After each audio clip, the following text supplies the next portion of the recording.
right, there's a lot of talk about the Jack Campbell contract. I seen it all over media yesterday. What is Jack Campbell going to get paid? And I love exercises like this, Leafs Nation. I love talking about what players are going to get paid because the business side of me, my education, my background just leads me to just, I crave what the GMs do. So Coach Ryan D, pretty good expert when it comes to here and figure out who's going to get what, why are they going to get what, and how do we look at market conditions to determine what is Jack Campbell worth? Because that is the big question that is flying around Toronto sports media right now. Welcome to the Worst Sports Channel on YouTube, Hot Garbage Sports with me, Coach Ryan D. Leafs fans, Leafs Nation, if you want an opinion of the Toronto Maple Leafs outside of the bubble of the GTA, this is your place. Thumbs up and subscribe for Coach Ryan D here, Leafs fans. Thanks for making all our Leaf videos massive hits. Sometimes it's better to be lucky than it is to be good, right, Kyle Dubas? And you gotta love when a young guy like this ends up just crushing it for you. But that's the reality of the situation. He's actually not that young. He's 29 years old. That's not old in goaltending age. He's right in his prime there when it comes to hockey goaltending at this point. But he's definitely not a young man. The man has found a second, third, or maybe even fourth chance right now in his home called Toronto, and he is absolutely crushing it with one of the best save percentages in the NHL. For sure an NHL All-Star this year. Take that one to the bank. One of the top 3 goaltenders in the NHL and one of 2 top goaltenders in the Atlantic Division, only because Andre Vasilevsky is in his way. So Campbell has been an excellent goalie, and you got to love the fact that you end up finding a goalie at $1.6 million. He ends up being your starter. You got to love stories like that, but now you're going to have to pay him. And what is he going to be worth? Leafs Nation, when you're looking at articles about this, when you're talking to your buddies about this, and when you leave the comments down below or on Facebook or any of the groups we're in, by the way, join the Discord. Link is down below if you ever want to chat with us or Coach Ryan D and ask any follow-up questions. I'll answer them all in there. You got to take a couple things in consideration. One, market conditions mean the most. And market conditions are 2 things. The cap space the team has to play with, your value to that team, and we know that's pretty much undisputed with Campbell here at this point, and then what market comparables are getting. What are the other goaltenders or people at his position, his age, and his stats getting, and what were the most recent deals? That will give us a range, and that is what his agent's going to do. He's going to go in with that range and negotiate for the highest possible salary. It's not rocket surgery here. I know you need a big law degree and all these fancy things to negotiate contracts. There's little things on that, but the actual dollar amount that goes into it, we can probably pinpoint where this is going to be. The other thing you have to take into consideration, Leafs Nation, because this happens everywhere. The Leafs, the Jets, the Habs, every time I do one of these videos, there's a whole bunch of comments about what you would pay him or what you think he's worth. That's irrelevant. That is an absolutely ridiculous waste of our time comment. You think he's worth $1 million, $2 million? You think a hometown discount is worth league minimum? Get out of here. That's not how economics works. That's not how contract negotiations works. It's a dumb comment. It's a waste of time. It's a waste of everybody's time. I'll just give you the thumbs up to move it on and get that comment out of my section because they're absolutely ridiculous. Nobody cares what you would want to pay them.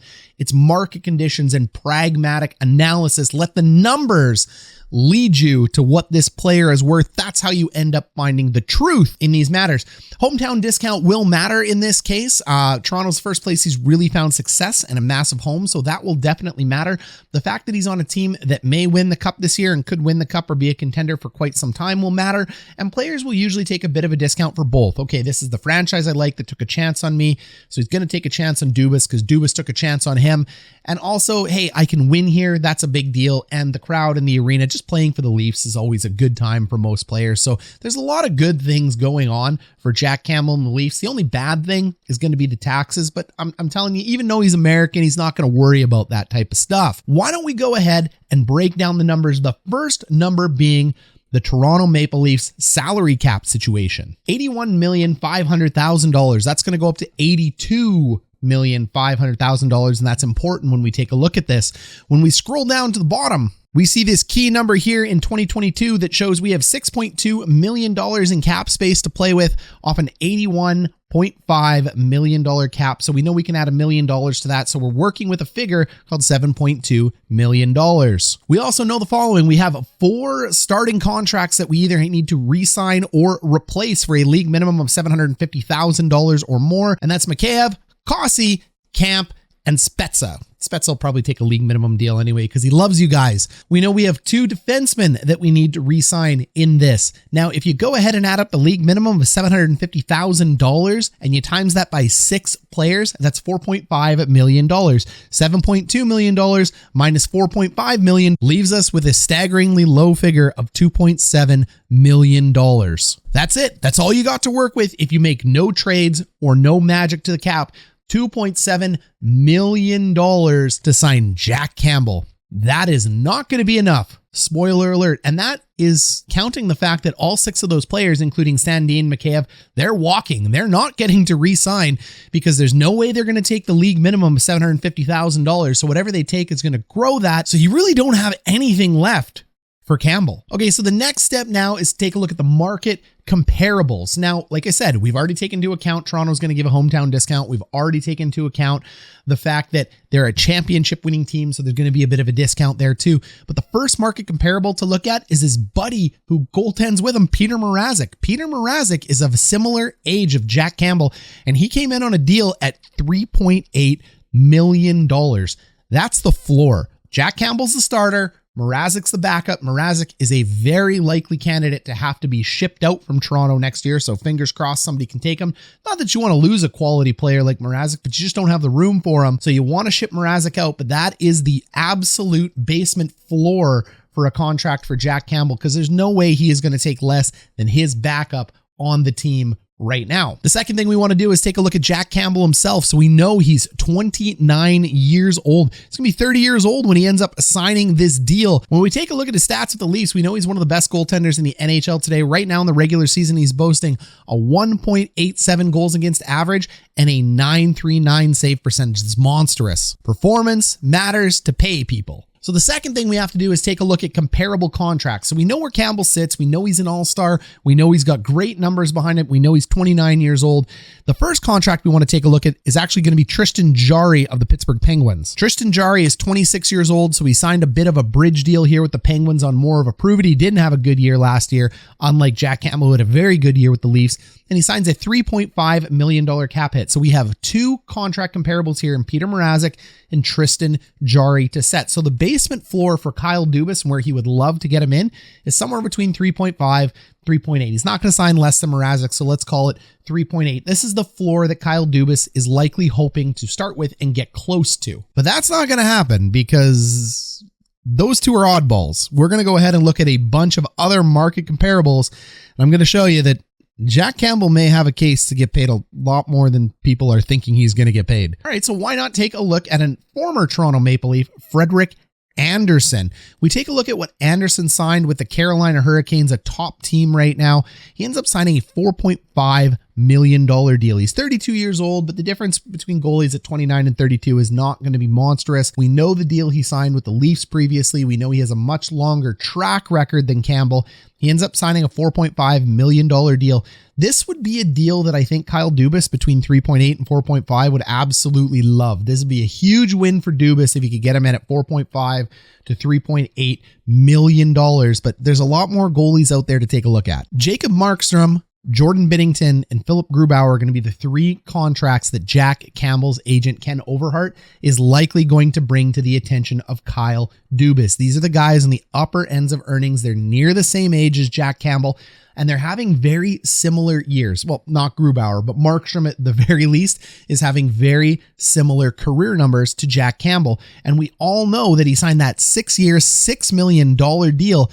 That's a monster deal for the Calgary Flames, and he's been a big reason for the Flames' success. Also similar to Jack Campbell and Tristan Jarry, he took that bridge deal when he was a little bit younger. So at about 27 years old, he signed a $3.6 million deal over there in Vancouver. He was successful. Calgary ended up signing him. Hey, this is how free markets work. This was a big deal. It was worth it for Calgary. This is the first comparable that Overhart is going to show Kyle Dubas. It is possible that Campbell asked for $6 million. Philip Grubauer is another goaltender that set the market going over to the Seattle Kraken from the, well, absolutely dominant Colorado Avalanche. And here's an example of a goalie going from a great team to a bad team and exposing the fact that Grubauer just isn't a good goalie. I've said this for basically his entire career, but you know what? I said it about Campbell. I've been right about every goalie I've talked about on this channel with the exception of Campbell, Leafs Nation. He's good. It's fine. But everybody else, I've nailed. pretty good percentage at this point. Grubauer signs a $5.9 million deal, and for the performance they're getting out of him in Seattle, yikes. But this will be a contract comparison. Jordan Binnington is the player that probably followed a similar career path to Jack Campbell. This is my closest comparison to Campbell. He's 28 years old, so they're they're right in there with each other, and he had a very slow start to his career to the point where he found fire and success winning a Stanley Cup on a very cheap deal with the St. Louis Blues. And then the Blues ended up getting him a bridge deal because they just didn't have enough history. This is very similar to Campbell. Not a ton of history on Campbell being successful. A lot of history on Campbell being unsuccessful. That was the same with Binnington. Binnington right now has a $6 million deal, very similar to Jacob Markstrom. Are you seeing a pattern yet? These guys have signed a deal. Markstrom, Grubauer, Binnington, all signed at the same time, all $6 million or $5.9 million. Whatever you want to pay Jack Campbell doesn't matter because you're seeing a trend. One set the market, everybody else follows. That's why we do market comparisons. You can see back after that Stanley Cup winning season, Binnington ended up getting a 2-year bridge deal to kind of prove it. You could see this happening with Campbell, maybe a 2-year, $4.5 million deal, maybe a $5 million deal, somewhere in there. That might be the way that they can help keep a cap hit low, but Campbell might be able to get a bigger payday later on. Okay, so we're going to see the Dubas camp talking about $3.8 million to $4.5 million. We're going to see the Overhart and Campbell camp likely coming in with that magical $6 million number. We'll talk about how this fits in the cap in a second, but there's a middle ground, and that weird middle ground comes from Boston. I know you don't like me saying that name at all on here, Leafs fans, but it comes from Boston with Linus Ullmark. Ullmark ends up signing a $5 million deal with the Bruins. Again, similar age to Jack Campbell, similar previous performance indicators. So this is something in the middle of those entry-level deals of kind of like the Jari Peter Mrazek, where it might start just because of the tough past history of Jack Campbell, all the way up to the Philip Grubauers, Jordan Binningtons of the world. Linus Ullmark's right in the middle with $5 million. And this may be where they end up settling after the hometown discount and the fact that, Campbell does know he has to shed some of it off his contract if they want to stay competitive. So just to make sure we've done our homework, we go ahead, we sort goaltenders by cap hit here on Cap Friendly. You can see Carey Price is number one with that $10.5 million. And then the goaltenders that we're talking about, Jordan Binnington, Jacob Markstrom, they're right at the top of the pay scale. And when you look at their performance, it's worse than Campbell, but it's still very, very good. I mean, Connor Hellebuck is in there as well too, but I think Hellebuck is a step above all three of these guys that we're talking about. But that's a story for another day. And where does Jack Campbell rank in here? This is how good his contract is. And I want you to notice something here. Chris Drieger, Mackenzie Blackwood, let's keep going down to Mike Smith, Aiden Hill. These guys are all paid more than Jack Campbell. So this is why I'm saying whatever you think he's going to get paid, if it's somewhere way below a number that starts with a 4, you've gone crazy. It's just your own opinion. Say it in the comments, go for it, but it's not going to happen. And there he is, number 46 with a 1.87 goals against average and a .939 save percentage at $1.6 million.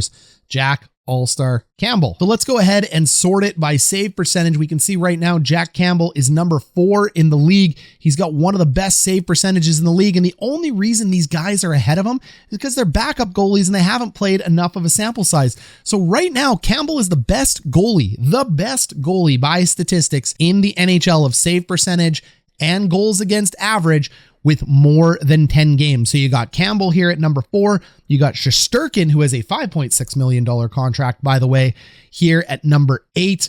Like, it's interesting. Okay, so wrap it up, Coach Ryan D. This has been really fun. I've subscribed. I've given you the thumbs up. What's the answer? The answer is probably a number with a 5. That's the likeliest answer is he's going to ask and settle for a number that starts with a 5. So between $5 million and $6 million. There is an out clause here, though, and that's the fact that if he wants to stay a Toronto Maple Leaf for long term, he may sign a 1-year bridge deal to help keep the Leafs under the cap to go for a Stanley Cup. That's possible because in 2023, 2024, the cap space opens up to $20 million, and it may be less of a burden on the Leafs for him to deflect his contract into there. So he might sign a 1 or 2 year bridge deal here in the neighborhood of $3.8 to $4.5 million. Yes, that is the bridge deal likely for Campbell. He's still getting paid, but you got to remember, folks, he's 29 years old. This isn't a young man This is a man that has waited his entire life for a payday. So as much as he loves the Leafs, if you were sitting there at league minimum and you finally blew up and you became everything you were supposed to be, you finally got everything you wanted to be, you're the best goaltender statistically in the NHL right now, and you're so low paid, you've been in the league for 10 years and you've just never gotten a break, and now they owe you money, are you really going to leave that much money on the table for a hometown discount and to be the nice guy? Let that sink in. No, likely not. Most will not do this. I'm not saying Campbell for sure won't do it because I'm not Jack Campbell. Only Jack Campbell knows that. I'm saying I wouldn't do it. I bet most of you wouldn't do it. A hometown discount isn't a massive discount. Could be like $500,000 a year. That's what it could be. It's not going to be huge. So Campbell is likely going to sign between $5 and $6 million. He's going to go for a payday. On the open market next year, if Campbell finishes with these statistics and they win a round or two in the playoffs, heck, if they make it to the conference finals, everybody's laughing. I'm not. They could do it. I've been saying this for 2 years. Again, topic for another video. If he wins a few rounds, or Lordy forbid, a Stanley Cup, the guy could leave with a payday. He's an American player with a contracting negotiating agent of Ken Overhart that likes to get paid. Agents love to get paid. Overhart loves to move people to big American franchises. Hey, there's a lot of teams out there that are goalie hungry right now. I do think morally he wants to stay in Toronto from success and the fact that they gave him a chance, but briefcase full of money is a briefcase full of money. So Leafs fans, you let me know what you think. I've got Jack Campbell signing in at $5 to $6 million. And then we're going to have to talk about later on in the year, what is Dubas going to do with his cap next year? Because it's another problem. But Dubas, I've been saying it, he's not a bad GM. He's done the best with what he's got. He's good and bad with the cap. Again, I'll make another video on it. I think he can squirrel his way out of this one. But there's going to be no miracle $2 million Jack Campbell signing. The man's getting paid. Okay, thanks for tuning in. This has been Coach Ryan D.